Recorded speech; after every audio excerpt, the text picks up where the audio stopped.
Hello there, wonderful viewers. Thanks for choosing this video from Fixit. Join Fixit on a journey of knowledge and creativity. Today, I will show you how to turn off FaceTime notifications on iPhone. Remember to subscribe and click the bell icon so you don't miss any Fixit magic. Let's get started. First of all, open up the Settings app on your iPhone and then scroll down until you see an option called FaceTime. Tap on it. After that, tap Notifications to turn off FaceTime notifications on your iPhone. Simply toggle off this switch over here. FaceTime notifications can be useful, but they can also be distracting when you're trying to focus. Now this is how you can turn them off.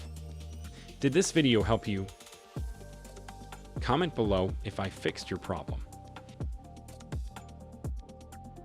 Hit the subscribe button for more tutorials. Your input fuels us.